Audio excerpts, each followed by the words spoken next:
भाई लोग ये देखो, ये है अजनी रेलवे स्टेशन। ये है अजनी का इधर का मेट्रो का ब्रिज और ये सीधा रास्ता। ठीक है। और ये जो है मैंने यहाँ पर अभी ड्रॉप किया हूँ। एक मिनट, मैंने यहाँ पर अभी ड्रॉप किया। मैं कस्टमर के लोकेशन पे गया, 300 मीटर से पिकअप था। कस्टमर को मैंने बोला कि 150 रुपये लगेंगे, क्योंकि वो दिखा रहा था 4 किलोमीटर। ठीक है। और मेरे को अच्छे से पता था कि आगे से जाके यू टर्न मारना है, रास्ता बंद है। मैंने कस्टमर को सीधा बोला कि 150 रुपये लगेंगे। ठीक है। कस्टमर क्या बोलता, ठीक है बोले, बैठ गया। मैंने बोला नहीं जम रहा तो कॅन्सल कर दो। नाही नाही म्हणे मी चालतो म्हणे, काही प्रॉब्लेम नाही. म्हटलं ठीक आहे, बसा तुम्ही. विचारलं पहिले. हां. मग बसल्या बसल्या रस्त्यात अर्ध्या रस्त्यात काय म्हणाला, आता मला गरज होती म्हणे म्हणून मी 150 रुपये देत आहो म्हणे, नाहीतर मी 25 रुपये पण वरचे नाही दिले असते. मी म्हटलं मी तर तुम्हाला आधीच बोललो होतो कॅन्सल करून टाका. हां.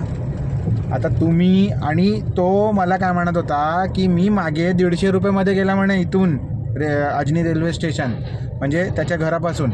आता एक साहजिक गोष्ट मी सांगतो तुम्हाला, जर ह्या लोकांना 150 रुपये ऑटोवाल्याला द्यायला हरकत नाही आहे, तर मग कॅबवाला जेव्हा मागतो आपले हक्काचे पैसे, मग यांना काय त्रास आहे?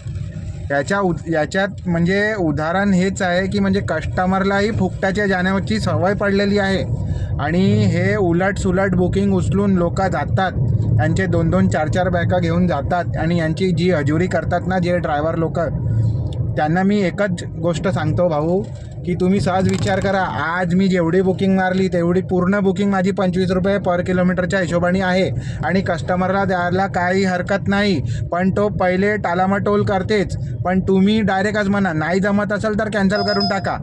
20 रुपये फटका बसतो कस्टमरला. कस्टमर पाहतो की अरे कॅन्सलेशन लागत आहे, 120 रुपयाच्यात दाखवत आहे, 20 रुपये कॅन्सलेशन, आणि मग तो कस्टमर तयार होतो, ठीक आहे ना, हा 30 रुपये वरचे मागत आहे, 150. आणि 150ला आपल्याला परवडतो ना भाऊ, आपल्याला परवडतो, कारण की आपल्याला संतुष्टी भेटते 150 रुपयामध्ये.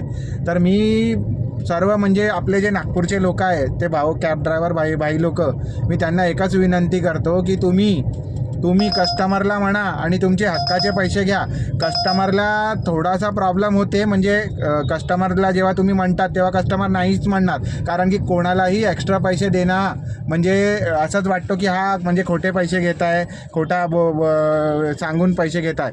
पण याच्यात कस्टमरलाही माहिती आहे की हे जे पैसे ॲपमध्ये दाखवत आहे हे खूप कमी पैसे आहे. हे माझं एकच म्हणणं आहे की तुम्ही फक्त कस्टमरला रिक्वेस्ट करा आणि जास्त तुम्ही कस्टमरला सांगा की तुम्ही नाही जमत असेल तर कॅन्सल करून टाका.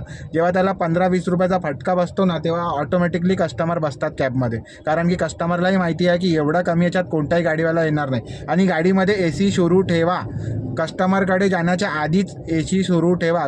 जसा दार उघडला कस्टमरला वाटलं पाहिजे की नाही याला जर आपण जास्त पैसे दिले तर याच्या गाडीमध्ये AC वर्थिट आहे, आपले पैसे वर्थिट होणार. म्हणजे असं नाही की तुम्ही काच खाली करून गेले आणि मग कस्टमरला बोलले की 25 रुपये किलोमीटर द्या. म्हणजे थोडी टेक्निक वापरा आणि कस्टमरकडनं पैसे, हक्काचे पैसे घ्या, कारण की भर उन्हाळा लागलेला आहे.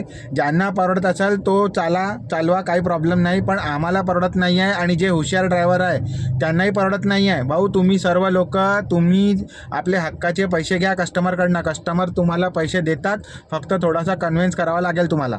धन्यवाद.